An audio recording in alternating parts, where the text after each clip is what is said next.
Hey, what's going on? Thanks for joining me today. So this is the first installment of this 13-part series where we're going to dive into a data set from Kaggle and try and start to understand it a little bit more and learn more R along the way. So what we're going to start with is a data set on Pokemon. It has information on all of the different Pokemon that have come through generations 1 through 6. You can find the link below if you want to follow along. So what I'm doing here is I'm using R Markdown. If you haven't gotten it already, I highly suggest it. It really helps in chunking up your code, in being able to troubleshoot as well as follow along your own code and write something up if you want to explain it afterwards. So first what we're going to do is we're going to do our setup. We have a few packages that we're using. We're using ggplot, and that's mainly what we're going to be using. Wes Anderson, which is just a color palette. dplyr, this is going to be for data handling, and reader, this is just for reading in the data. So we're going to load in all those packages and we're going to set the working directory to where I have the data. So after we've read that, I'm going to read in the data set. So you can see right now we have the name of each Pokemon, the type 1, type 2. You can see not every Pokemon has a second type. The total, which is all the stats combined, and then HP, attack, defense, special attack, special defense, speed, the generation, and whether or not the Pokemon is legendary. So a few things here we're going to have to change. You can see the types and legendary are characters right now. If we want to do any analysis on them, we're going to have to change them to factors. So that's what we're going to do now. We're taking generation, type 1, type 2, and legendary, and we're going to change those to factors. We're also just going to drop this data right here, this number. We're not going to use it at all. It's just going to get in the way. It might be a little bit confusing. It might mix people up between that and the index, so we're just going to drop it. To do that, you just set it to null, and it's going to drop the column completely. And then once we're done, we're also going to rename the variables too. This is important because only certain kinds, a column has to be named a certain way for it to be passed into a function. If you use SQLDF and using SQL queries, you don't really want to use dots or periods or any sort of punctuation in your column names, and spaces get really tough. You can see right here we have to use single quotations to actually reference that variable. It just gets a little difficult to handle. So we're just going to change it. We're changing type 1 to just type 1 without the space, and we're keeping almost everything the same. So run that. Nothing's going to be outputted right now. Let's just make a ggplot. So this is the simplest form and simplest function that you can use within ggplot2. You just ggplot and the variable that you want to plot, and it'll understand what kind of variable it is, and it'll put the appropriate plot. So as we can see, we brought a plot of each Pokemon and the generation it was in, and here we have the count of how many Pokemon are in that generation. It looks like they're most in the first generation. It almost looks like every other year they drop off, which is interesting. Now, this is really great for quick plots, but I recommend not relying on this and actually using the ggplot functions that they provide. You're going to have a lot more flexibility in what you want to show, and you're going to be able to arrange it and personalize it a lot more. So we're just going to replicate this plot above.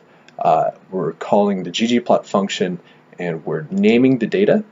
Pokemon is the name of our data right here, and then we're going to give it some aesthetics. So the X variable that we're passing through is generation.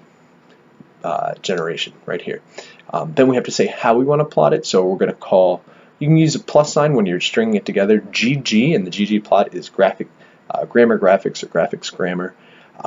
What this package tries to achieve is to create a way to plot graphs that mimics languages, where you just string words together. Here you can just string functions together no matter the order for the most part, and get what you want to get. So here we're plotting it, we're getting the same thing. Let's change this up a bit. Let's add a little bit of color. So we're going to fill this. This is a blue. You can use, sometimes you can use the actual word that you'd like to, or you're going to have to use the hex code. So we're just going to plot this, and you'll see now we're getting blue bars, and we have a black outline. You can fill each column, each different factor if you like, and there's tons of different ways that you can customize this plot. You can follow, if you like, there's a cheat sheet below. There's also a HTML or PDF formatted code that I'm showing you here that you could follow along with, or just save for your own records if you like. But I really recommend having a cheat sheet available, especially when you're using it more and more. Even just print one out and keep it with you. So now what we're going to do is we're going to change this a little bit. We're going to put the type 1 as the X variable, and then we're going to fill it based on the generation that it was introduced in. So as you can see here, each generation got its own color, and each type got its own bar. So it looks like water is the most popular, and we see that a lot of water Pokemon were introduced in the first generation, and some in the second, third, fourth, but not too many in the sixth. Now, a few things here. The type, the names are overlapping. We're not going to be able to read this. We're going to have to change that. So that's one thing we're going to get into. A second thing is, I wanted to see where the Pokemon are coming from, in which generation they're most popular. So we're going to change the way that we're plotting this. Right now, it's just a count.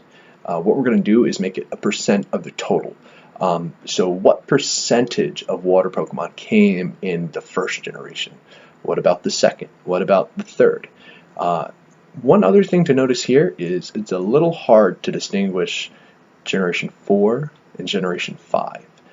So we're going to change the colors up a bit too to make sure that we can see that distinction. So the first thing we're going to do is make this a % of total. This is used by calling the position function, and we're saying fill. That's what you want to pass through to see % of total. There are other things you can do. You can do dodge, and that does a grouped bar chart.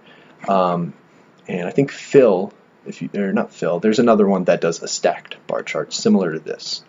So we're going to call this, and now you can see we have a % of the total. It looks like, I think this is fairy. A lot of fairy Pokemon were introduced in the 6th generation. Flying Pokemon, no primarily flying Pokemon were introduced in the 1st generation. Now there is a Pidgey and a Pidgeotto and flying Pokemon, but if I remember correctly, they're normal. Their first type is a normal. So here in the 6th generation, and it looks like the 5th and the 4th, we see primarily flying Pokemon being introduced. So now that we have this, let's reformat a bit so it's easier to read. The first thing we're going to do is rotate the text on the x-axis, and this is done by calling the theme. So theme axis.text.x, and then we're referencing the text element, and we're going to rotate it 90 degrees and justify it, which is we're going to align it. So now you can see we can read each one. Bug, dark, dragon, electric.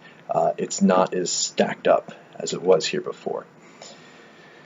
So we still have this issue where the colors are very similar. Now you can assign your own colors, or there are color palettes that you can use, and now we're going to be using that Wes Anderson package that I referenced earlier. Now most of the packages here will have a limit of colors that you're going to be able to call. They only have a certain number of colors in the palette. Most of them are between 5 and 4. This Bottle Rocket palette has 7, and since we have 6 factors, I'm going to use this one.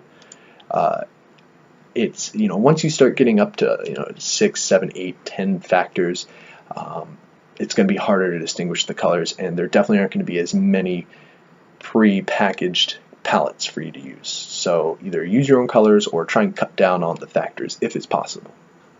So we have the same code, we're just adding this function, scale, fill, manual, and then we're setting the values of the fill color to this palette in Bottle Rocket. So as you can see now, we've changed the colors. The stack actually still follows this order. So worst comes to worst, you can just reference, where is it in order and see which generation it is.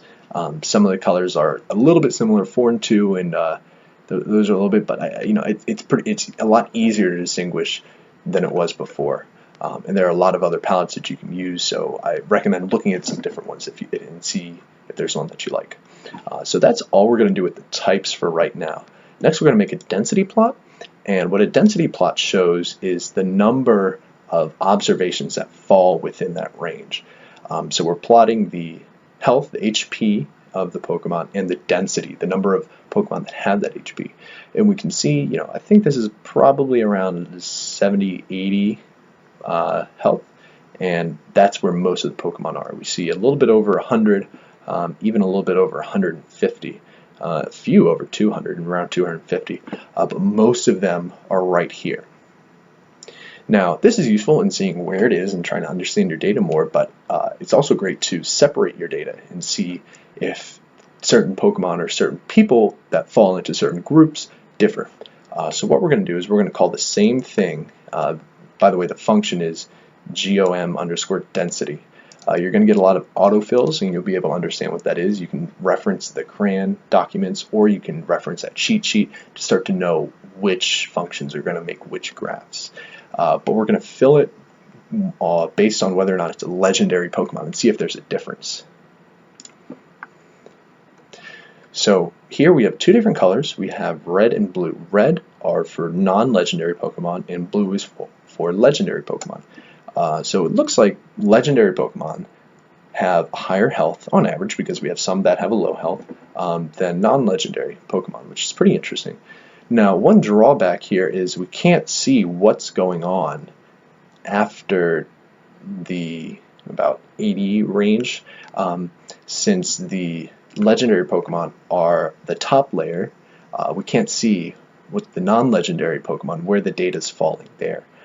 So we're actually going to make this transparent. We're going to increase the transparency with this alpha variable, with this alpha value, and we're going to make it half transparent. So we'll still be able to see the values, but you can see now there's this nice overlay, and we can see how quickly the density is falling off for the non-legendary Pokemon.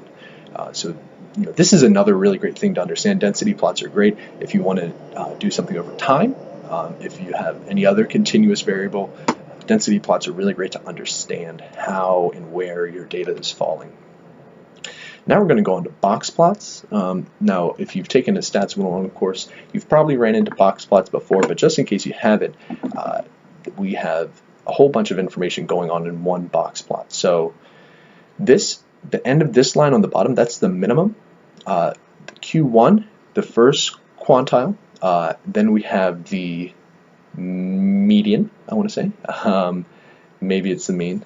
I'll check on that. I'll give you some links to all these different plots too. Then we have Q3 and then the maximum. And these dots on the end, these are outliers. So if they fall out of the range of where the most of the data is, then they're going to be categorized as an outlier. Some of them, there are no outliers. Some of them, there are 2, sometimes 3 outliers, and they can be above or below. So here we have a box plot that's looking at the defense stats of each Pokemon by the type.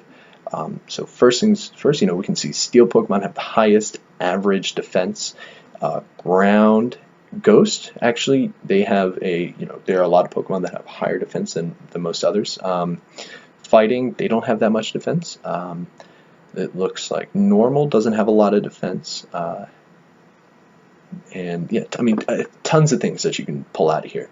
But like the bar chart, we're going to have to format this in a few different ways. So the first thing we're going to do is we're just going to fill it. We're going to give it a little bit of color. Each type is going to get its own color. So now we can see, Bug has about a pink, then orange, then like yellow brown or green brown, and then we just go across this rainbow palette. Fire's green, so the colors aren't really going to match up with what the vectors are. You can do that. But you're just going to have to spell it out and say which values you want to fill in where, which hex values or which colors you want each factor to be. So this looks good, but again, more reformatting, make it more readable. A few things here. This has to be rotated again, just like we did in the box plot. And this legend over here is a little redundant since we have the color and the label. I don't think we need that here. It's just taking up space. So we're going to do a few different things here. We're going to rotate it We're going to rotate this x-axis, the text on the x-axis. We're also going to rename this label, the label for the x-axis. You know, not everyone's going to know what type 1 is, so it's really good to make sure you label your charts correctly so you can pass them along and people don't get confused. We're also going to remove this fill guide, this fill legend. If you have other legends, if you have a outline, or if you have a color, or if you have a size, you can remove those by just referencing size equals false in here.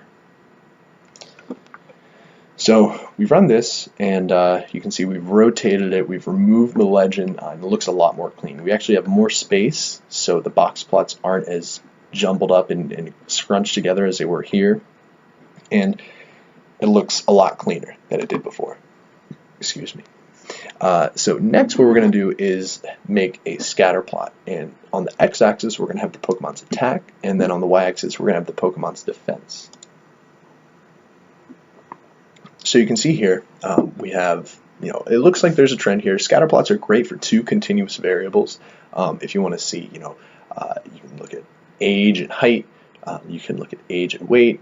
For people, you can look at number of miles and number of trips to the mechanic. Tons of different things that you can look at, but they're primarily good for 2 continuous variables. So what we see here is, you know, we see a little bit of a trend here, but we have a lot of different kinds of Pokemon here, and we can separate it just like we did with the density plot and with the bar charts and with the box plot. So what we're going to do is we're going to add the color to, if a Pokemon is legendary, we're going to color it one way, and if it's a non-legendary, we're going to color it a different way. So you can see here, red is just like before, non-legendary Pokemon, and blue are legendary Pokemon. And you know, we see some on the outside, but we're going to see a lot that are just jumped together, and based on their attack and defense, they don't look too different. So now what you can do, and this is another great thing in the ggplot package, we're going to add a line of best fit, a linear line trying to predict where what the trend is. As a Pokemon's attack goes up, does its defense also go up? So this is really great. Now, if you really want to get into more statistical analysis, I would hesitate from saying just use ggplot. There are tons of different packages you can use, tons of different methods to use, statistical methods to understand, is this a significant difference? Is this trend line really important? But with that being said, let's look at how the attack and defense are related. So here we have a blue line, which is showing what the trend is, and it's a positive trend. So as attack goes up, yes, defense goes up, but it's not, you know, it's not a line that's going 45 degrees up to the top right corner. So what we can say here is attack is going up a little bit more than defense. We see on average, you know, Pokemon who have an attack higher than 150 almost don't reach that 125 defense mark. What we also see is the confidence interval. So as we have fewer and fewer data points, we are less and less confident about where the average is and where a Pokemon's defense is going to fall. So now what we can do, since we have 2 different groups of data here, is start to understand how does each group behave? How is the attack and defense of legendary and non-legendary Pokemon different? So what we're going to do here, and by the way, the trend line, we called it with Geom Smooth, and then we said the method is a linear method. So you can do other kinds of methods. There are other different types of lines that you can draw, but this is a standard one that we're just using today. The next thing we're going to call is this facet grid. So now we're going to break up and we're going to duplicate this chart for legendary and non-legendary Pokemon. This is on the right side of this tilde here. That's going to reference which columns you want, and on the left side, this is going to reference the rows. This other thing that I called were the scales. I wanted the scales to be made for each individual grid. We don't want to keep the same scales if, you know, most of our data is over here after the 50 mark for the legendary Pokemon, but we have non-legendary that are below 50 a lot. We don't want to keep, we want appropriate scales so we can see the data better. So calling this, And we can see here are legendary Pokemon, here are non-legendary Pokemon. We can see that this trend line looks similar, but interestingly enough, this is almost a negative. This is a negative trend line. As a Pokemon's attack gets higher, if they're legendary, their defense is actually going down.